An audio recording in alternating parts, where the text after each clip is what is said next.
Bien, hermanos, esta mañana estaremos hablando sobre la resurrección del Señor Jesucristo y le hemos titulado Testigos de la resurrección de Jesucristo. Testigos de la resurrección de Jesucristo. Los eventos y detalles de la resurrección de Jesús se encuentran registrados en los 4 evangelios.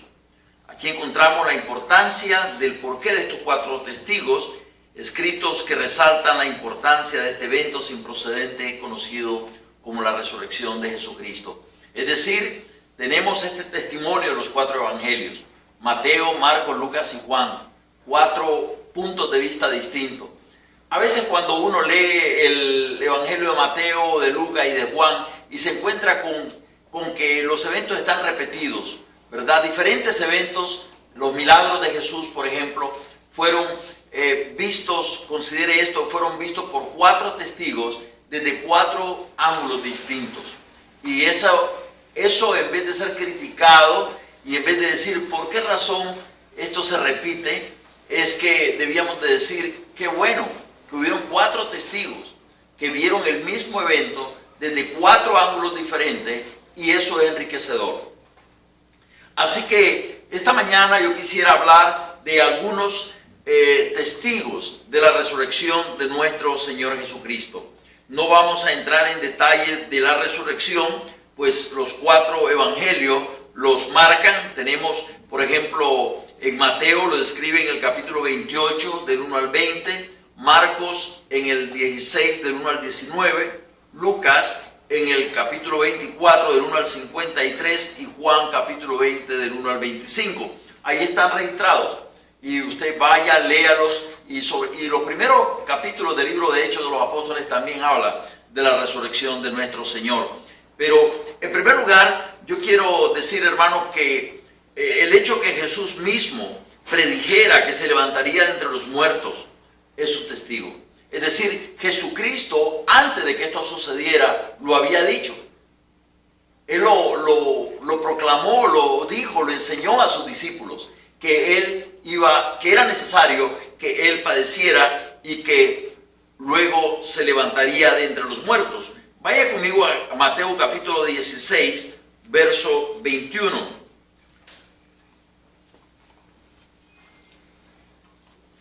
Mateo 16, 21 dice: desde entonces comenzó Jesús a declarar a sus discípulos que le era necesario ir a Jerusalén y padecer mucho de los ancianos, de los principales sacerdotes y de los escribas, y ser muerto y resucitar al tercer día.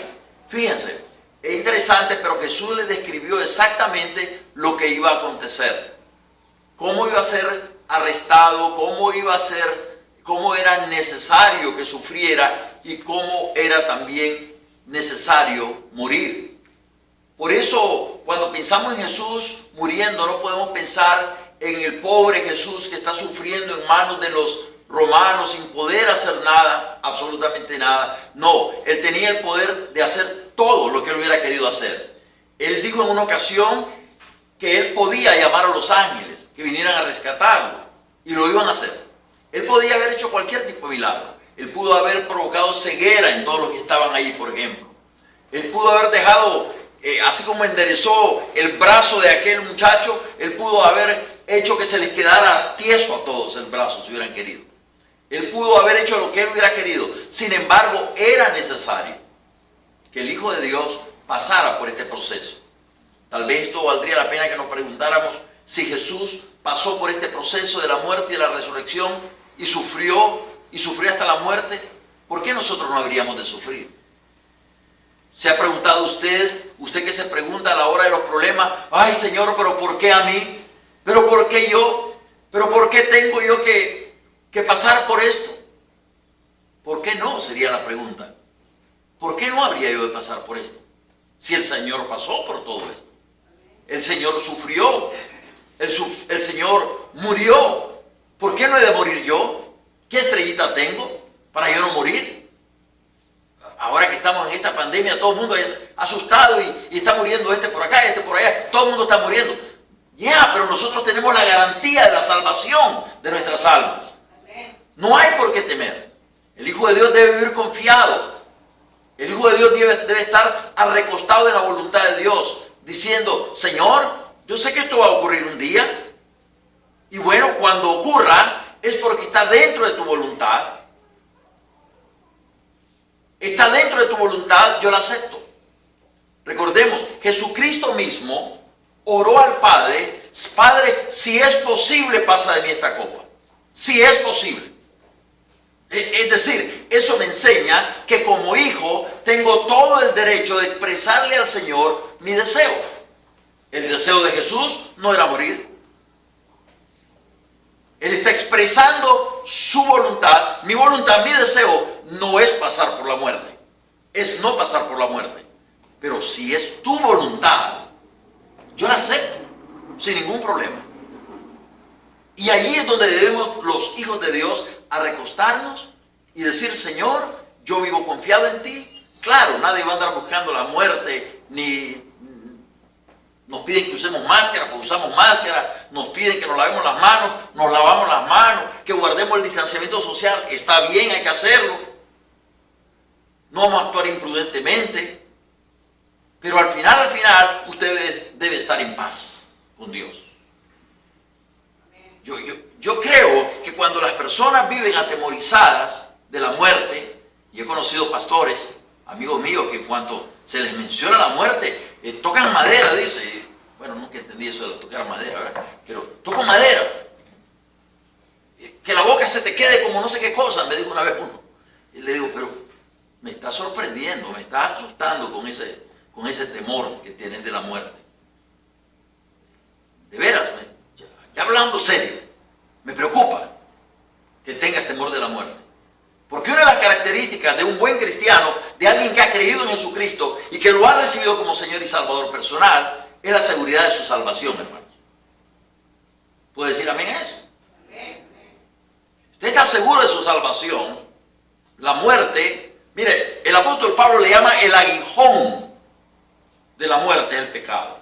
Fíjese, el aguijón, lo que te puede atormentar.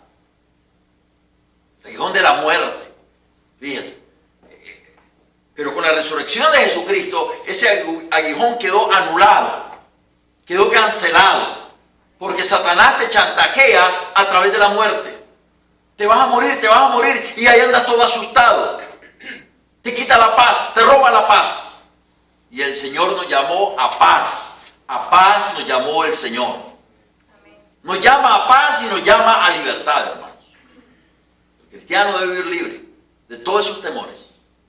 De todos esos temores. Y yo les digo la verdad, yo he sentido temor en mi vida.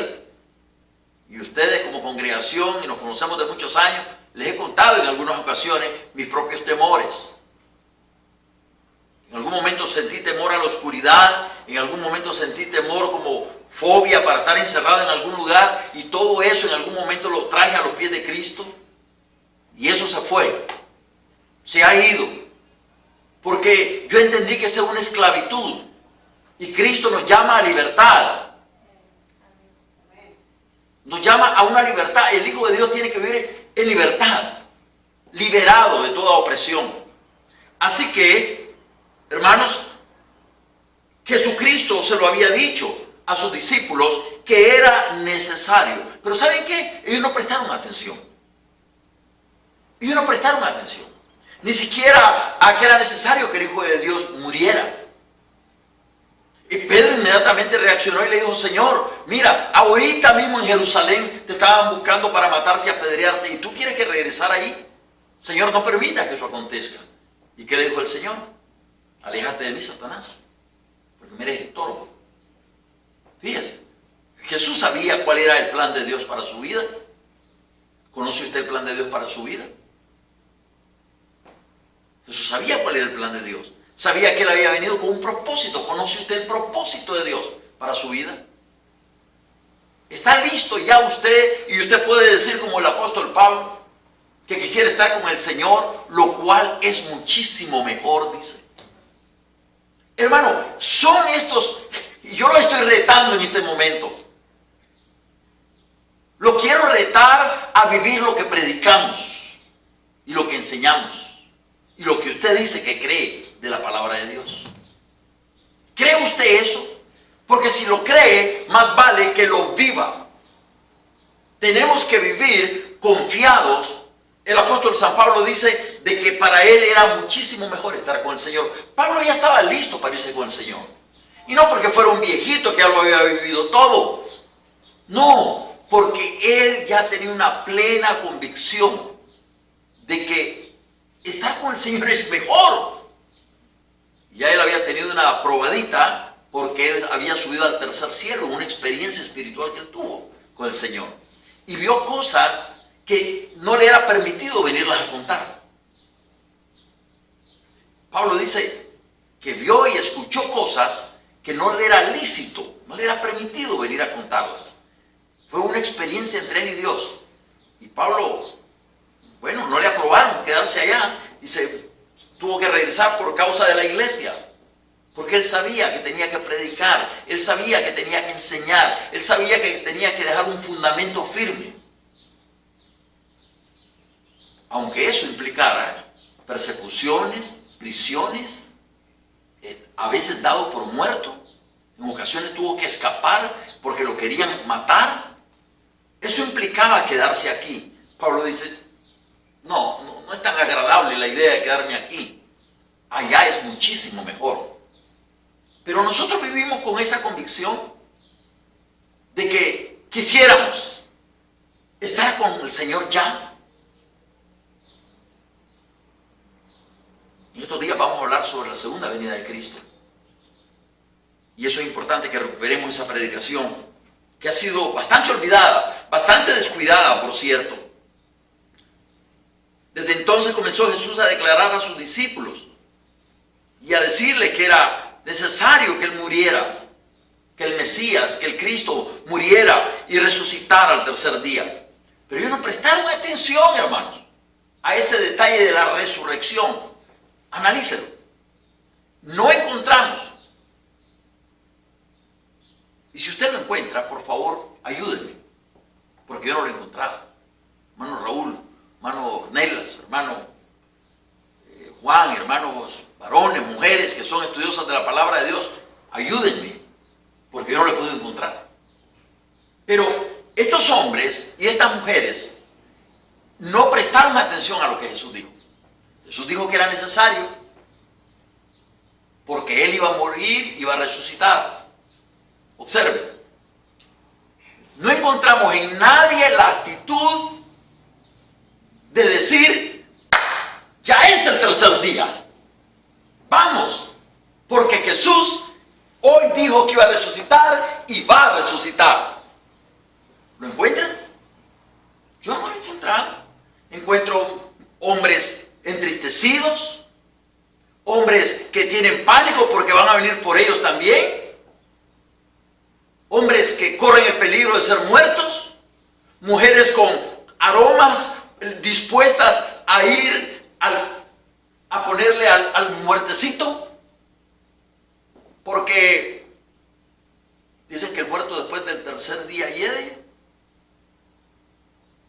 Hay decomposición física y hay que ungirlo para que aguante y para que tenga otra clase de olor. No encuentro en ninguna parte que hubiera una actitud de expectativa porque el Hijo de Dios iba a nacer. Iba a resucitar entre los muertos. ¿Lo encuentran ustedes? Porque yo no lo he encontrado. Encuentro todas estas actitudes que son lo contrario. Y cuando les hablaba de la segunda venida de Cristo, quiero decirles que Jesús dijo que Él va a regresar por nosotros. Y es una actitud que tampoco la estoy encontrando mucho en el pueblo de Dios. ¿Nos estamos entendiendo? No la estoy encontrando. Estamos cómodos viviendo como queremos vivir, hablando de permanencia en esta tierra por mucho tiempo. Hay que estudiar, hay que trabajar, hay que comprar, hay que adquirir cosas y haciendo planes para cuando ya sea viejito y esto y lo otro, pero no hay una actitud de expectativa porque Cristo puede venir pronto. Ahora bien, ese es el primer testimonio. El segundo, es decir, el primer testimonio es que Jesús dijo que él iba a resucitar. El segundo testimonio está de la mano. Fíjense bien. De un grupo de personas que sí tenían la expectativa de que Jesucristo podía resucitar. Pero no eran sus discípulos. Eran otros. Escuchen. Mateo 27, del 62 al 66. ¿Qué dice ahí la palabra del Señor? Mateo 27. Grupos religiosos, sacerdotes, fariseos. Mateo 27, 62 al 66. Al día siguiente, que es después de la preparación, se reunieron los principales sacerdotes y los fariseos ante Pilato, diciendo: Señor, nos acordamos que aquel engañador, refiriéndose a Jesús, dijo, ellos tomaron en serio lo que Jesús dijo, ya vieron, viviendo aún, después de 3 días resucitaré. ¿Se dan cuenta? Una actitud que no encontramos en los discípulos, algo que Jesús dijo que entró por aquí y salió por acá, pero que los sacerdotes no ignoraron. Manda pues que se asegure el sepulcro hasta el 3er día, no sea que vengan sus discípulos de noche y lo hurten, y digan al pueblo: resucitó de entre los muertos, y será el postrer error peor que el primero. Entonces sí hubo un grupo que tomó en serio lo que Jesús había dicho, pero no eran sus discípulos. Y de pronto mucha gente allá en el mundo puede que esté tomando en serio lo que Jesús dijo acerca de su segunda venida. Porque si usted lo analiza, hay películas del mundo secular que de vez en cuando mencionan, y hasta han hecho películas como El rapto de la iglesia. Bueno, esa tiene un carácter cristiano, pero hay películas que si usted las analiza, contienen un relato de la resurrección. Solo para ponérselo en contexto. Una película que se llama Matrix. Me gusta esa película, Matrix. Hay un punto en esa película que el éxito y la derrota del enemigo está basada en la resurrección de este actor. No sé cuántos los han visto, ni les estoy diciendo que vayan a ver, pero quiero hacer mi punto. Y es que hay gente que está allá afuera en el mundo, en Hollywood, y no me extrañaría que tengan conocimiento bíblico, que han hecho uso exactamente de la historia de Jesús aplicada de esta manera para demostrar un punto, que en la resurrección de este personaje estuvo la derrota de su enemigo. Y es en la derrota aparente de Jesús que está la victoria de Cristo. Ahora, estos hombres pues tomaron muy en serio lo que Jesús había dicho. En tercer lugar se encuentra el testimonio de Pablo y el de los hermanos del primer siglo. Y vaya conmigo a 1 Corintios 15. Solo son 5 puntos y ya estamos en el tercero. 1 Corintios capítulo 15. Si usted quiere saber más de la resurrección, tiene que ir a 1 Corintios 15. Ese es el capítulo de la resurrección en la Biblia, aparte de los evangelios. Hermano, cierra la puerta de allá, por favor.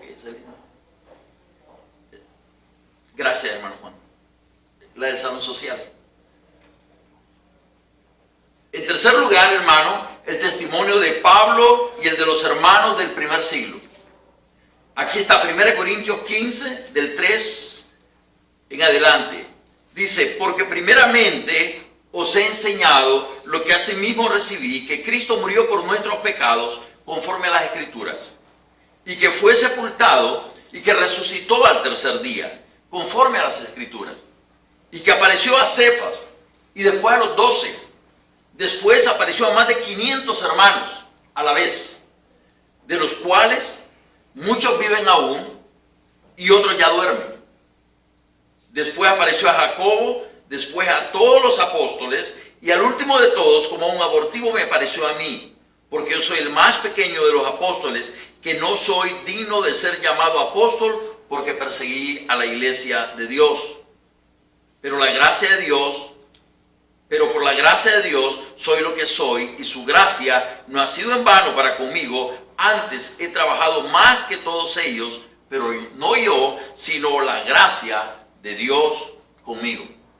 Ahora, piensa por un momento, estos hombres lo habían dejado todo por Jesús. Cuando Jesús los llamó, ellos lo siguieron. Él les dijo, sígueme, y lo siguieron. Hombres como Mateo, sentado en el tributo público, allí cobrando, haciendo dinero, y cuando Jesús pasó por allí le dijo, sígueme, los dejó, dejándolo todo, dice la Biblia, lo siguieron. Aquellos hermanos que eran pescadores, cuando Jesús los llamó, lo siguieron. Zaqueo lo recibió gozoso en su casa, alegrísimo. Bueno, todos ellos abrazaban la esperanza de que Jesucristo era el Hijo de Dios, que era el Mesías. Está bien, hasta ahí vamos bien. Pero ¿qué sucede cuando toda esta ilusión de estos personajes es destruida, es barrida por la muerte de Jesús? Cuando Jesús muere, todos quedan totalmente desilusionados, hermano. Todos, absolutamente todos. Aún Pedro, acuérdense que está reunido como con 7 más y dice, Pedro, voy a pescar, vamos a pescar. Y se fueron todos detrás de él. Yo me pregunto, probablemente ya iban a reiniciar sus vidas, volviendo a hacer lo que hicieron siempre. Todos estaban entristecidos. Y ahí Jesús se les va a aparecer y les pide algo de comer y le ofrecen un pedazo de pescado. Y ahí comen delante de ellos. Y luego Tomás, ¿recuerdan? Toca mis manos, porque Jesús se había aparecido en el aposento donde estaban todos ellos ahí. Y cuando Tomás llegó, que estaba ausente en esa ocasión, y todos le contaron a Tomás, Tomás dijo, no, yo no puedo creer eso. Esas son cosas que ustedes están viendo. Y se apareció Jesús 8 días después. Y les dijo, Tomás, desde que llegó Jesús, Tomás, toca mis manos, mete tus dedos en mi costado, tu mano en mi costado. Yo mismo soy. Un espíritu no tiene cuerpo ni sangre. Y ahí mismo comió con ellos. Entonces, estos hombres, cuando Jesús vivía, estamos de acuerdo, mantenían esta ilusión con él, de que Jesús era el Mesías. Pero cuando muere, se acaba todo movimiento. Todo movimiento termina con la muerte del líder. ¿Qué fue capaz de revivir la ilusión y la esperanza y la fe en esta gente? Si ya estaba destruido. La resurrección, hermano. Cuando Jesucristo resucitó de entre los muertos y fue capaz de comprobarles y de aparecérseles por no un día, muchos días. ¿Recuerdan aquellos caminantes camino de Emaús?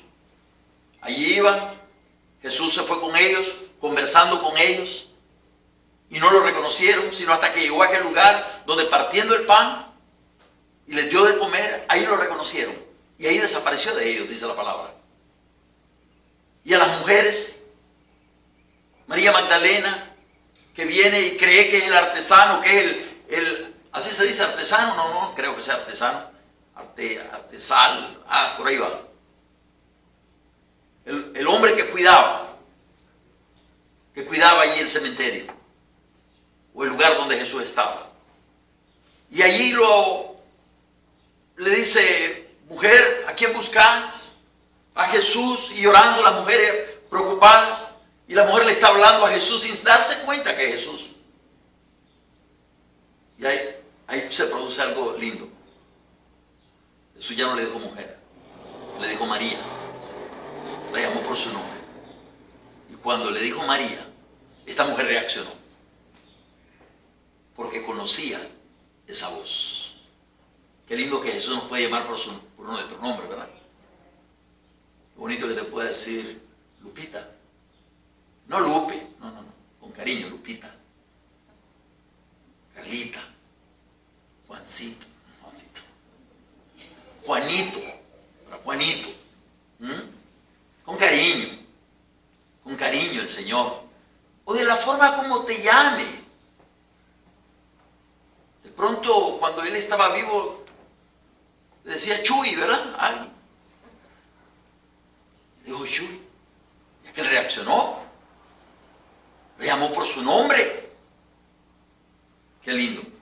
Estos hermanos y hermanas que tuvieron pues esa ilusión cuando él estaba muerto, recuperaron lo perdido cuando él resucitó entre los muertos. Y quedaron convencidos que era él. Y de aquí en adelante los vamos a ver dispuestos a dar su vida por Jesús. Y a consagrar su vida al Evangelio. ¿Cómo se logra eso? Por eso digo, es una evidencia de estos testigos. Históricamente hablando, usted tiene que decir, no es posible que esta gente haya tomado tal decisión de seguirle a alguien que murió y que no estaban seguros si había vuelto a vivir. No, él resucitó entre los muertos, hermano. Y por eso vemos Hechos de los Apóstoles en capítulo 2, cuando el Espíritu Santo viene, ya no es simplemente que estoy convencido de que Él vive. No, ahora viene y les trae el denuedo, el poder. Viene el reforzamiento de aquellas convicciones. Y no olvidemos que el Señor había dicho en Juan 17, había dicho, Señor, te pido por los que han de creer por boca de estos, que cuando estos prediquen, la gente crea. ¿De dónde surge eso? Eso surge del poder del Espíritu Santo, porque los que están predicando, predicaban con convicciones. ¿De dónde nace esta convicción que yo siento en mi corazón para dedicarle mi vida al Señor para el ministerio? Hermano, a mí nadie me dijo que los pastores ganaban dinero. Nunca nadie me habló de eso. Que me hayan convencido para que yo entrara al ministerio, porque aquí se hacía mucho dinero. Que los pastores manejaban buenos carros. Que los pastores pueden llegar a tener una mega iglesia. ¿Qué sabía yo de esas cosas? Porque para muchos hoy, eso es lo que somos los pastores. Un montón de sinvergüenzas, vividores de la gente. Me da pena decirlo. Pero ese es el concepto que muchísima gente tiene de los pastores. Lo que yo les puedo decir es que yo era un joven de 19 años cuando le entregué mi vida a Cristo, y lo primero que sentí fue el deseo de servirle al Señor en el ministerio. Yo supe siempre que Dios me llamaba al ministerio. Lo supe siempre.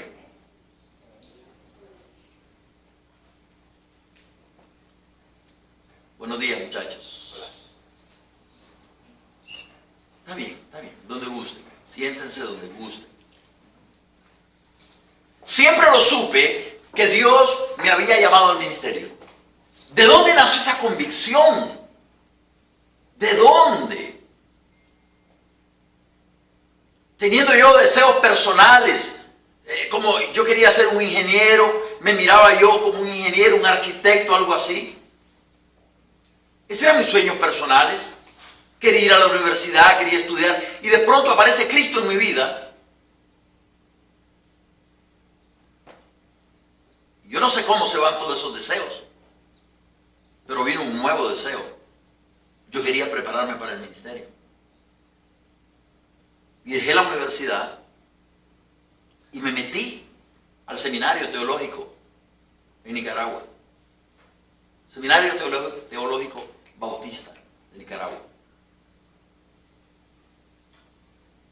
Son cosas inexplicables. Hoy puedo decir, Dios me había hecho un llamamiento. Yo creo en el llamamiento, firmemente. Sé que muchos están en esto con otras convicciones y otras ideas, pero yo sí creo que Dios llama a hombres.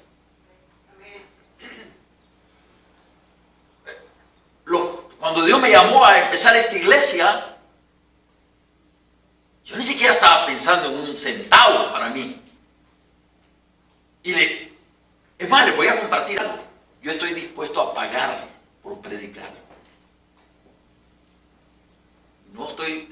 pasar flores para mí, pero esa es mi convicción. Yo estoy dispuesto hasta a pagar. Si a mí me invitan a predicar de una iglesia pequeña en una isla de no sé de dónde, yo voy. Yo nunca pregunto que si me van a dar, que si no me van a dar. Yo compro mi boleto y me voy. Y se acabó. Y cuando llegue allá, si me dan de comer lo que me van a dar de comer, pues me lo como. No, hasta eso dijo Jesús. Si te ponen frijoles negros, te los comas. Así dijo Jesús. No sigues pidiendo rojitos ni nada. Cómete lo que te pongan ahí. Eso dijo Jesús, ¿verdad? Si hay llamamiento, usted lo va a hacer así. Nada de avión primera clase, nada de que hotelitos de esto, nada de hotel. ¿De dónde nace esa convicción? Es la convicción que tuvieron los primeros discípulos de Jesús. Porque creyeron firmemente que Jesucristo se había levantado entre los muertos. Y porque entendieron que valía la pena. Porque cuando un alma recibe a Jesucristo, su nombre es escrito en el libro de la vida. Esa persona viene a ser salva.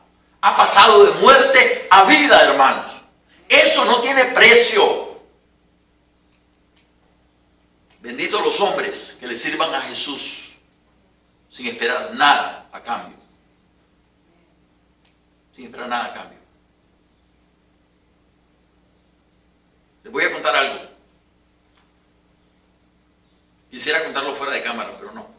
Mejor no. Pero cuando me fui a Nicaragua, hubo una iglesia que a mí me hizo una oferta. Pastor, el grupo que usted tiene es pequeñito. Nosotros hemos estado buscando edificio. Tenemos $200,000 para darlo de down payment, pero con eso no hacemos nada, no compramos nada. ¿Qué le parece si usted me deja la iglesia? Hacemos una sola iglesia con los hermanos. Me deja la congregación, todo, ¿verdad? Me deja edificio, me deja congregación. Hacemos una sola iglesia. Le escribimos un cheque por $200,000 y se va a Nicaragua a hacer la obra de Dios. Bueno, ¿suena bien?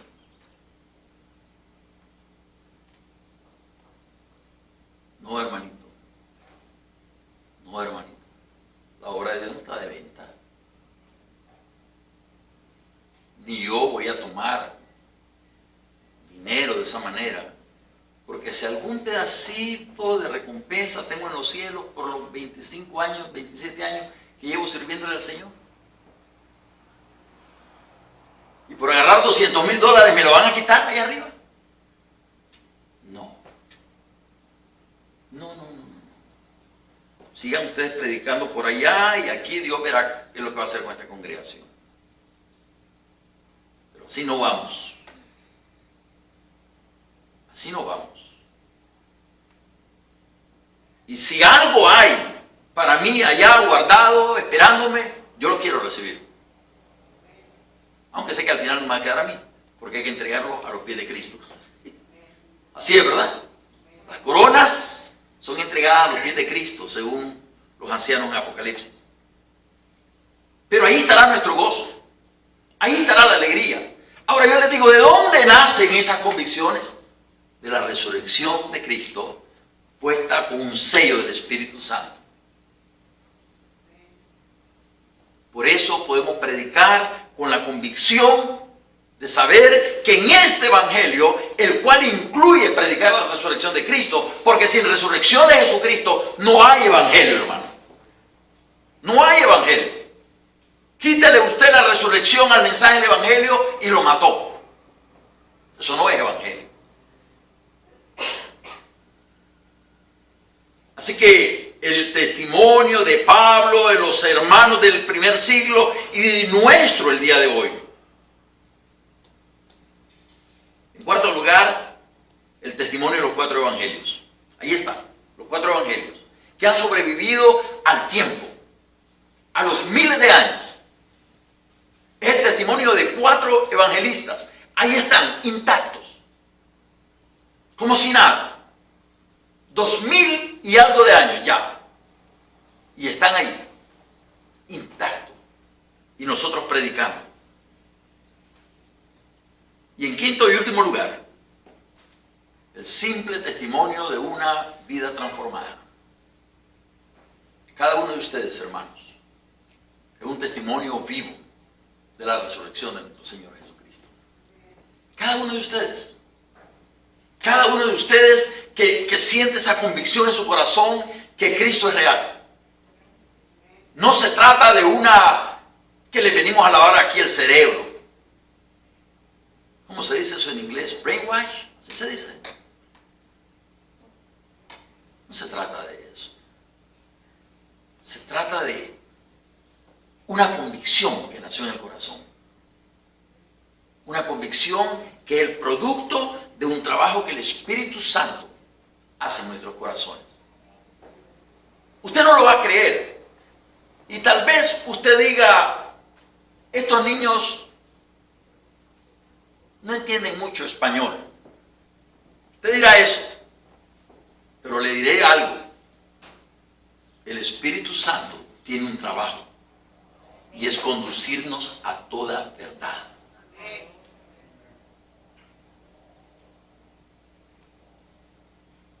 Conducirnos a toda verdad.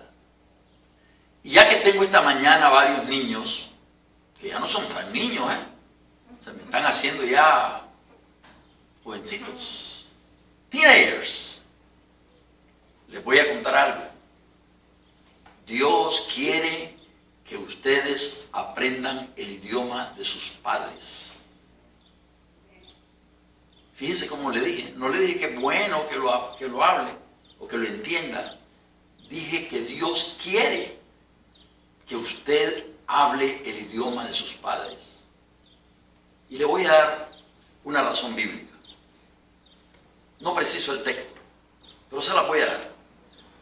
Cuando el apóstol Pablo, que se llamaba Saulo de Tarso, tuvo un encuentro con Jesucristo, Saulo era un hombre que, según creen los historiadores, los comentaristas, era un hombre que dominaba muchas lenguas, probablemente 7 han dicho.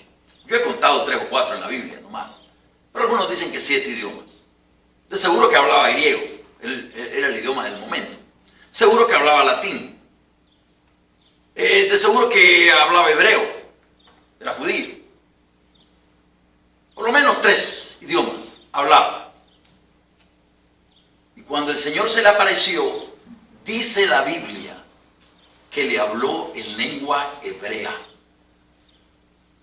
Dios se le apareció a Pablo y le habló en lengua hebrea. Cuando yo vi eso, dije, Señor, ¿por qué no le hablaste en griego? Si era el idioma del momento. Estoy seguro que los muchachos querían todo en griego.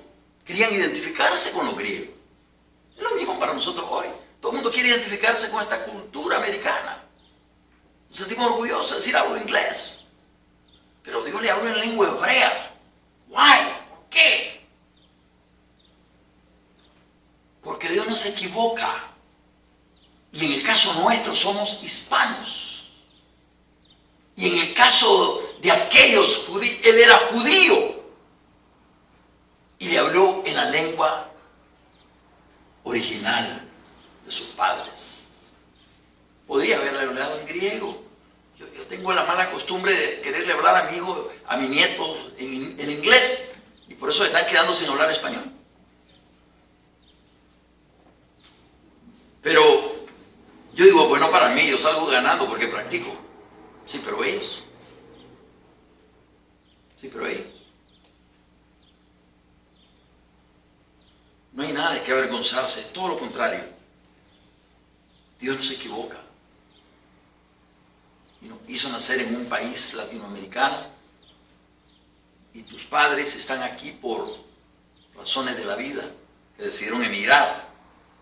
Pero si no ustedes estuvieran allá, Guatemala, El Salvador, México, Nicaragua, Honduras, donde fuera, ahí estaríamos.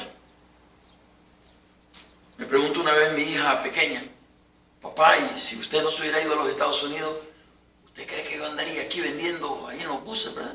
Se suben a vender cosas, ¿verdad? Agua y todo eso. Es lo más probable, le digo yo. son bromas. De seguro que no hubiera sido ese su futuro, pero bueno, who knows, dicen, ¿verdad? Así que aquí tenemos 5 testimonios. En primer lugar, pues, el hecho que Jesús mismo predijera su muerte y su resurrección. En segundo lugar, el testimonio de aquellos soldados que decidieron, que los pusieron allí, hasta los sobornaron, ¿saben? Para que al final, cuando Jesús se levantó entre los muertos, y quiero decir algo, esta mañana escuché a alguien decir, que un famoso predicador, que cuando vino el ángel y removió la piedra y Jesús pudo salir, o Jesús salió, Jesús no necesitaba que un ángel moviera la piedra para salir. Se lo demuestro. Entró al aposento alto con las puertas cerradas. Antes de la resurrección, a lo mejor él hubiera respetado eso. Pero después de la resurrección, ya no. Él se presentó con las puertas cerradas, dice Lucas, y él entró. Así que Jesús no necesitaba que la piedra fuera removida. El ángel vino a removerla por causa de las mujeres que iban a venir. Y por Pedro y todos los demás que quisieron ver. Así que, en segundo lugar, el testimonio de los soldados, que hasta les pagaron para que dijeran de que Jesús, verdaderamente sus apóstoles habían venido. Un argumento y le dijeron, los vamos a proteger.